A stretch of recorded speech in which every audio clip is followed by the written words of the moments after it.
Hey, True Life Church, Pastor Chris here, obviously, talking about the coronavirus based on the title of this video. I've gotten questions, I've gotten emails over the last 5 or 6 days. Our team has gotten emails and questions. So I have been primarily consulting with April Walters, our kids director, and Pastor Jeff, and Bob Daber, who leads our executive board, to kind of figure out what we're doing and what we're not doing.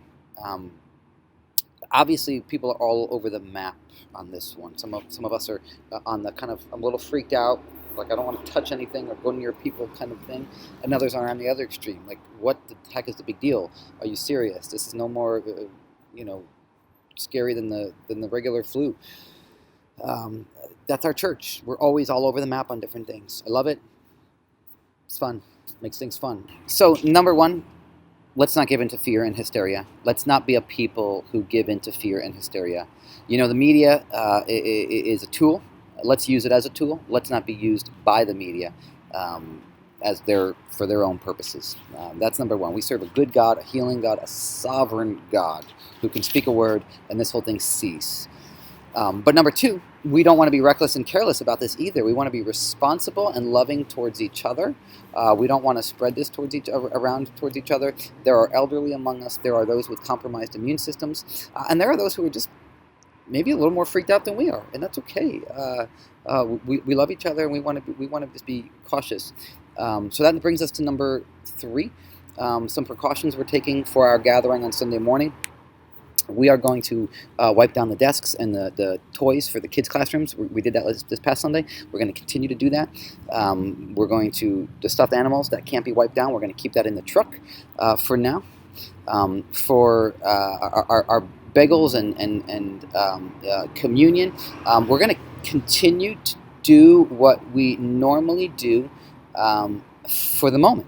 But we're going to keep tabs on this. We are asking people to wash their hands. We are asking them to be wary of the normal handshaking and hugs and kisses. And we're asking people not to be close talkers. Don't be a close talker. Back up a little bit. We're asking people to be respectful of those who you go to shake their hand and they give you a fist bump. Don't be offended by that. I'll be honest. I'd rather hug you than shake your hands. And if I do shake your hand, I'm going to keep a mental note. Wash your hands before you touch your eyes. Wash your hands before you touch your eyes, right? So let's just be responsible and use common sense.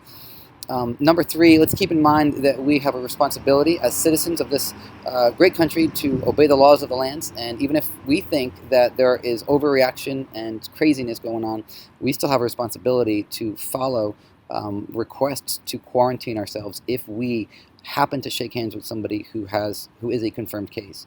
So, for example, I may not be freaked out about catching this, because most people who catch it, it's fairly mild, not a huge deal, kind of like the flu, right?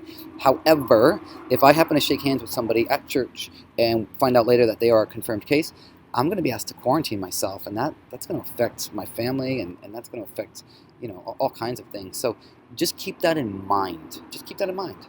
No rules. Just keep that in mind. That's number three. Number four, we are going to pray for those who have been infected.